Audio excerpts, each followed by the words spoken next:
ଜୀବନ ଦର୍ଶନ ହିଁ ବିଶ୍ୱ ଦର୍ପଣ। ଜୀବନ ଦର୍ଶନ ହିଁ ବିଶ୍ୱ ଦର୍ପଣ। ଚାଲନ୍ତୁ ପଢ଼ିବା।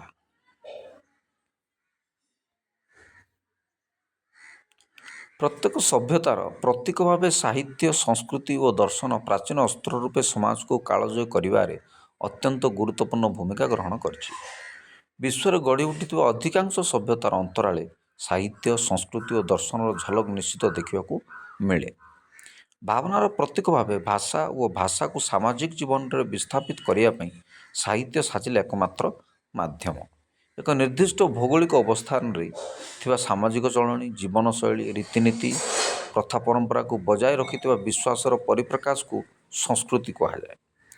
ସାହିତ୍ୟ ଓ ସଂସ୍କୃତିର ବିଶ୍ଳେଷଣାତ୍ମକ ତତ୍ତ୍ୱ ଜୀବନ ଦର୍ଶନ ସହ ମଣିଷ ଓତପ୍ରୋତ ଭାବେ ଜଡ଼ିତ, ଅର୍ଥାତ୍ ଜୀବନର ମାର୍ଗଦର୍ଶକ ରୂପେ ଦର୍ଶନ ତା'ର ମହତ ଜ୍ଞାନତତ୍ତ୍ୱକୁ ବ୍ୟକ୍ତିତ୍ୱର ବିକାଶରେ ନିୟୋଜିତ କରିଛି। ମାନବୀୟ ସ୍ଥିତିର ମହତ୍ତ୍ୱ ଓ ମୂଲ୍ୟବୋଧକୁ ହୃଦୟଙ୍ଗମ କରି ତା ଭିତରେ ଅନ୍ତର୍ନିହିତ ସତ୍ୟାସତ୍ୟକୁ ସମୀକ୍ଷା କରି ମାନବ ସମାଜର କଲ୍ୟାଣ ଉଦ୍ଦେଶ୍ୟରେ ଉତ୍ସର୍ଗ କରିବାର ଜିଜ୍ଞାସାକୁ ଦର୍ଶନ କୁହାଯାଏ। ବିଶ୍ୱ ଚିନ୍ତା ଚେତନାର ପରିବର୍ତ୍ତନର ପ୍ରଚ୍ଛଦ ପଟରେ ଦାର୍ଶନିକ ଚିନ୍ତାଧାରା ଏକ ବୃହତ୍ ଅସ୍ତ୍ର ରୂପେ କାର୍ଯ୍ୟ କରିଆସିଛି। ବିଶ୍ୱର କୋଣ ଅନୁକୋଣରେ ସୃଷ୍ଟି ହୋଇଥିବା ବୈପ୍ଳବିକ ସଂଗଠନରେ ଦାର୍ଶନିକମାନଙ୍କ ଭୂମିକାର ଗୁରୁତ୍ୱ ସର୍ବାଗ୍ରେ। ଯେବେ ଯେବେ ମାନବୀୟ ମହତ୍ତ୍ୱ ଓ ମୂଲ୍ୟବୋଧର ପ୍ରସଙ୍ଗ ଆଲୋଚନାର ପରିସରକୁ ଆସେ, ସେବେ ସେବେ ଦର୍ଶନ ମାନବ ସମାଜ ପାଇଁ କେନ୍ଦ୍ରବିନ୍ଦୁ ପାଲଟିଯାଏ। ସାମାଜିକ ବ୍ୟବସ୍ଥାକୁ ମଜବୁତ ସହ ମଣିଷକୁ ଦିଗ ଦର୍ଶନ ଦେବାରେ ଦର୍ଶନ ସଦାସର୍ବଦା ଚେଷ୍ଟିତ। ବିଶ୍ୱର ପ୍ରତ୍ୟେକ ବିକଶିତ ସଭ୍ୟତା ସହ ଦାର୍ଶନିକ ଚିନ୍ତା ଚେତନା ଉଭୟ ରାଷ୍ଟ୍ରୀୟ ଓ ସାମାଜିକ ଜୀବନରେ ଜଡ଼ିତ। ଦର୍ଶନର ମୂଳତତ୍ତ୍ୱକୁ ସାମାଜିକ ମୂଲ୍ୟବୋଧର ପରିଚାୟକ ରୂପେ ଯୁଗେ ଯୁଗେ ଗ୍ରହଣ କରାଯାଇଛି। ଭାରତୀୟ ଦର୍ଶନ ଓ ପାଶ୍ଚାତ୍ୟ ଦର୍ଶନରେ ବୁଦ୍ଧିବାଦ, ଇନ୍ଦ୍ରିୟାନୁଭୂତିବାଦ, ଆତ୍ମଜ୍ଞାନବାଦ ଏବଂ ବିଚାରବାଦର ବିଚାରଧାରାକୁ ଉପଯୁକ୍ତ ତର୍କ ଓ ବୈଜ୍ଞାନିକ ପଦ୍ଧତି ମାଧ୍ୟମରେ ଉପସ୍ଥାପନ କରାଯାଇଥାଏ। ତତ୍ତ୍ୱବିଦ୍ୟା, ତର୍କବିଦ୍ୟା, ଜ୍ଞାନବିଦ୍ୟା, ନୈତିକ ବିଦ୍ୟା, ସୌନ୍ଦର୍ଯ୍ୟ ବିଦ୍ୟା ମାଧ୍ୟମରେ ଦର୍ଶନ ନିଜର ପରିଚୟ ଅର୍ଜନ କରେ। ପ୍ରକୃତି ଏବଂ ପଦାର୍ଥର ନିହିତ ଗୁଣକୁ ଖୋଜିବା ବିଜ୍ଞାନର ଦାୟିତ୍ୱ। ଯେଉଁଠି ଜଡ଼ ବିଜ୍ଞାନର ପରିସୀମା ଅନ୍ତ ହୁଏ, ସେଇଠି ତତ୍ତ୍ୱବିଦ୍ୟା ରୂପକ ଦର୍ଶନ ହିଁ ପାଲଟିଯାଏ ଜଗତର ମୂଳାଧାର। କାରଣ ସବୁ ବିଜ୍ଞାନର ସୃଷ୍ଟି ମଣିଷର ଜ୍ଞାନ ଜଗତରୁ। ଦାର୍ଶନିକ ପ୍ଲେଟୋଙ୍କ ମତରେ ଆତ୍ମାର ଖାଦ୍ୟ ହେଉଛି ଜ୍ଞାନ। ଦର୍ଶନ ହିଁ ଜ୍ଞାନ ଏବଂ ଜ୍ଞାନ ବିନା ବିଜ୍ଞାନର ଅସ୍ତିତ୍ୱ ବା କାହିଁ? ଅର୍ଥାତ୍ ଦର୍ଶନରେ ସବୁ ପ୍ରଜାତିର ବିଜ୍ଞାନ ନିହିତ।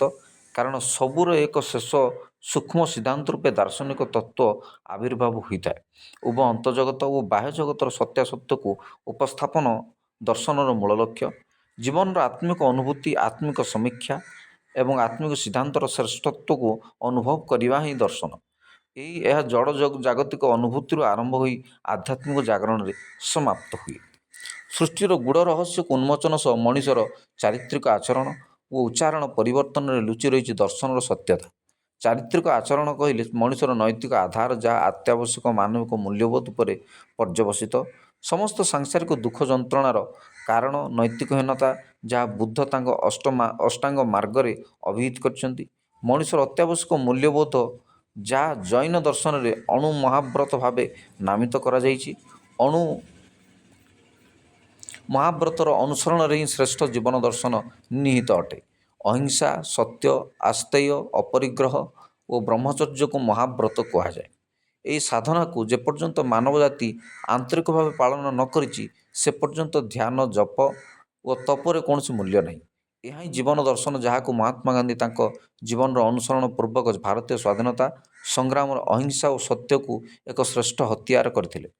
ଅହିଂସା ଏକ ମାନସିକ ଅବସ୍ଥା, ଯାହା ସଦାସର୍ବଦା ଅନ୍ୟର କ୍ଷତି ନ ପହଞ୍ଚାଇବାରେ ଏକ ପ୍ରତିଷେଧକ ଅଟେ। ମନର ପରିକଳ୍ପନା, ବାକ୍ୟ, କର୍ମ ଉପରେ ନକାରାତ୍ମକ ନିୟନ୍ତ୍ରିତ ପରିଭାଷା ହିଁ ଅହିଂସା ଅଟେ। ପ୍ରେମ, ସକାରାତ୍ମକ ଭାବନା ବି ଅହିଂସା। ପ୍ରତ୍ୟେକ ମଣିଷକୁ ମଣିଷ ଭଳି ବ୍ୟବହାର କରିବା ସହ ବିନା ଭେଦଭାବର ସଂକୀର୍ଣ୍ଣତାର ପୃଷ୍ଠପୋଷକତା କରିବା ହିଁ ଅହିଂସା। ହିଂସା ମଣିଷକୁ ତା ମନକୁ ପଥଭ୍ରଷ୍ଟ କରେ, ଆତ୍ମାକୁ କଳୁଷିତ ଓ କବଳିତ କରେ। କଳୁଷିତ କବଳିତ ମଣିଷ ସର୍ବଦା ହିଂସ୍ର ସ୍ୱଭାବର ଅଟେ। ଜୀବ ପ୍ରତି ଦୟା, ଅନୁକମ୍ପା, ସେବା ଅହିଂସାର ପ୍ରତୀକ। ଅହିଂସା ମାଧ୍ୟମରେ ଗାନ୍ଧୀ ସ୍ୱାଧୀନତା ଆଣିବାରେ ସଫଳ ହୋଇଥିଲେ। ଏହି ଅହିଂସାକୁ ସାହାରା କରି ଦକ୍ଷିଣ ଆଫ୍ରିକାର ପ୍ରଥମ ରାଷ୍ଟ୍ରପତି ନେଲସନ ମଣ୍ଡେଲା ମଧ୍ୟ ଇଂରେଜମାନଙ୍କ ବିରୁଦ୍ଧରେ ଆନ୍ଦୋଳନ କରି 23 ବର୍ଷ କାରାବାସ କରିଥିଲେ। ଅହିଂସା ସହ ସତ୍ୟ ମଣିଷର ଆଉ ଏକ ସାଧନା ବା ବ୍ରତ। ସତ୍ୟ ହିଁ ସୁନ୍ଦର, ସତ୍ୟ ହିଁ ଚିରନ୍ତନ, ନିରାକାର, ଚିରସବୁଜ। ପ୍ରତ୍ୟେକ ବ୍ୟକ୍ତି ନିଜର ଭାବନା, ବାକ୍ୟ, କର୍ମରେ ସତ୍ୟର ସମ୍ମାନ କରିବା ଉଚିତ। ନିଜ କର୍ମ ଓ ଜୀବିକା ପ୍ରତି ସଚେତନ ସହ କର୍ତ୍ତବ୍ୟ ପରାୟଣତାକୁ ଜୀବନର ଶ୍ରେଷ୍ଠ ବ୍ରତ ଭାବେ ପାଳନ କରିବା। ଏହା ଜୀବନର ବାସ୍ତବତା ଓ ବାସ୍ତବତା ହିଁ ସତ୍ୟ। ସତ୍ୟ ପଥରେ ପଥିକ ସର୍ବଦା ସଚ୍ଚୋଟ ପଣିଆକୁ ଏକ ଅସ୍ତ୍ର ଭାବେ ବ୍ୟବହାର କରିଥାଏ।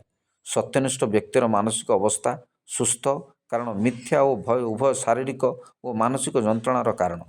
ଆସ୍ତେୟ ପଞ୍ଚ ମହାଭାରତର ଅନ୍ୟ ଏକ ଆଚରଣ ବିଧି, ଯେତେବେଳେ ଆମେ ଅନ୍ୟର ଜିନିଷକୁ ଚୋରି, ଠକି, ଶୋଷଣ ତଥା ପ୍ରତାରିତ କରି ନିଜର କରିବାର ଇଚ୍ଛା ପ୍ରକାଶ କରନ୍ତି, ତାହା ମାନବୀୟ ମୂଲ୍ୟବୋଧ ନୁହେଁ।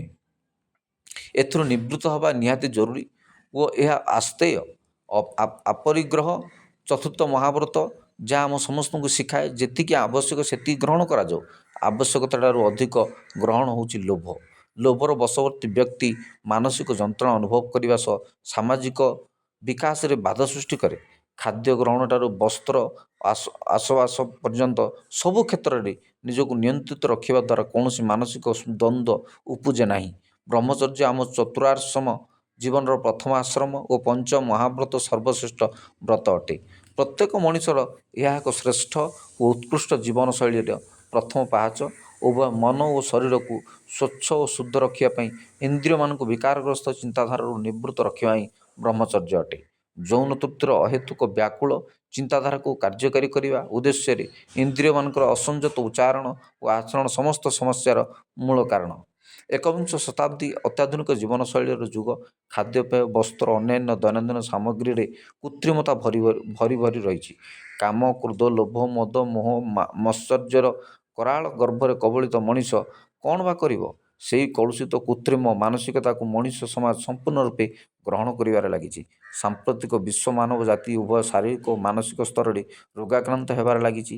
ବସ୍ତୁବାଦୀ ଦୁନିଆରେ ବସ୍ତୁ ପ୍ରତି ଅହେତୁକ ଦୁର୍ବଳତା ସହ ନିଜ ଆର୍ଥିକ ମାନଦଣ୍ଡକୁ ସଶକ୍ତ କରିବା ଲକ୍ଷ୍ୟରେ ସମସ୍ତେ ଧାବମାନ। ପ୍ରତିଦ୍ୱନ୍ଦ୍ୱିତା ଓ ଈର୍ଷାପରାୟଣତା ଧୀରେ ଧୀରେ ମାନସିକ ଉତ୍ତେଜନା ଓ ଚାପଗ୍ରସ୍ତ ଜୀବନ ସୃଷ୍ଟି କରିଚାଲିଛି।